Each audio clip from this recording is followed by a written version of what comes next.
Para que haya un avivamiento en el pueblo cristiano, tiene que haber un despertar.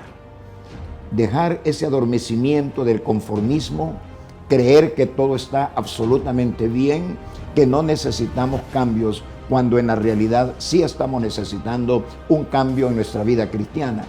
La palabra avivamiento tiene que ver con la renovación de la vida cristiana, la renovación de la vida espiritual, el cual comienza con un despertar.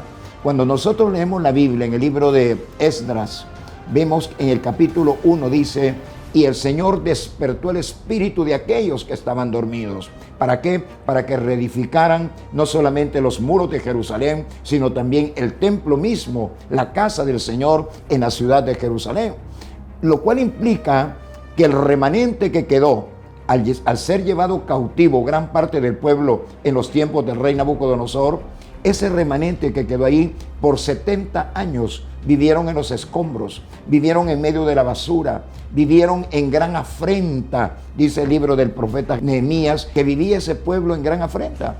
Y a mí me sorprende cómo fue posible que el pueblo de Dios, siendo un pueblo inteligente, por 70 años no buscaran un mejor nivel de vida. Sin embargo, vino el Espíritu de Dios y tocó los espíritus que estaban dormidos en el pueblo de Israel. Y cuando se da esa situación, el pueblo quiere comenzar a construir, el pueblo quiere comenzar a edificar, a hacer cosas hermosas. Y eso es lo que creo que Dios hará acá en nuestro querido país del Salvador. En nuestras oraciones, como primer tema de oración, estamos poniendo este punto: que haya sensibilidad de parte de los liderazgos, de parte de los pastores, de todas las congregaciones, a lo que Dios quiere hacer en este momento. Que seamos sensibles, que no nos dejemos engañar que todo está bien.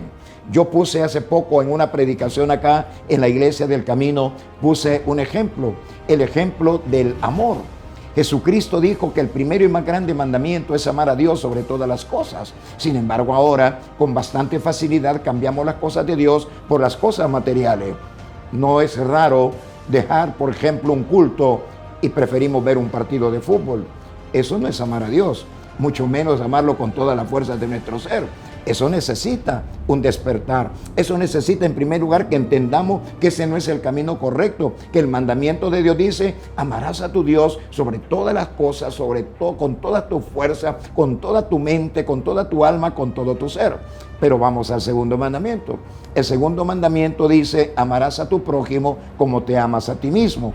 Jesús cambió un poco ese mandamiento y lo plasmó de esta manera: amarás a tu prójimo como yo te he amado. ¿Y cómo amó Jesús la vida nuestra? ¿Cómo nos amó el Señor Jesús a nosotros? Dando su vida por nosotros. Por lo tanto, ahora nosotros debemos de amar a nuestro prójimo.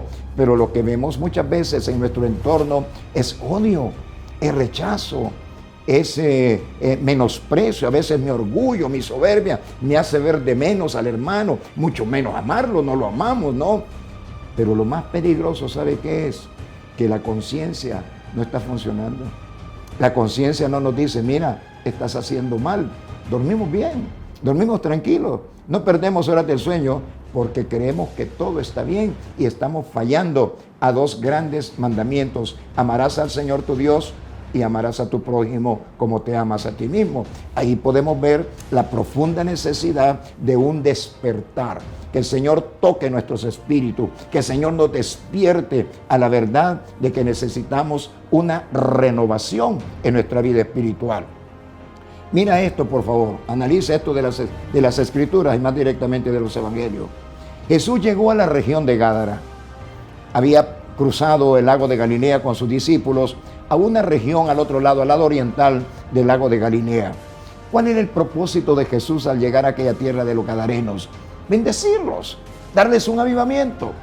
En primer lugar, salvación, vida eterna, perdón de pecados, liberar a los endemoniados, curar a los que estaban enfermos, cambiar la vida de aquellos que no tenían un sentido en su vida, volverlos personas que aspiraran a la vida, sobre todo que fueran gente devota, que fueran gente piadosa y temerosa del Señor.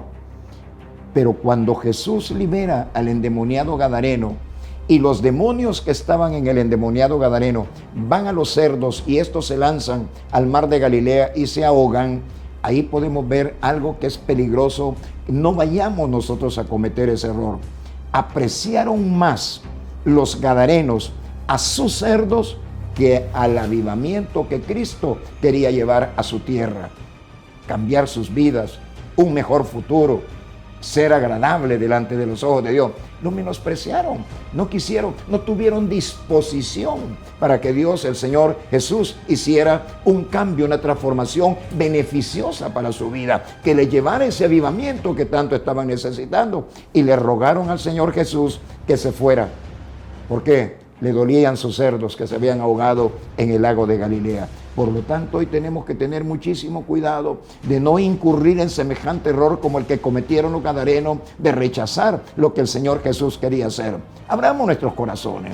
Abramos nuestros corazones a un avivamiento. Dejemos que el Espíritu Santo nos lleve a la verdad. Y si el Espíritu Santo nos dice, esto en lo cual tú estás viviendo y creyendo no es la verdad, tengamos la valentía, el valor de poder traer por medio del Espíritu Santo una transformación a nuestra vida cristiana. Necesitamos un avivamiento, seamos sensibles a lo que el Señor quiere dar en este tiempo al pueblo cristiano.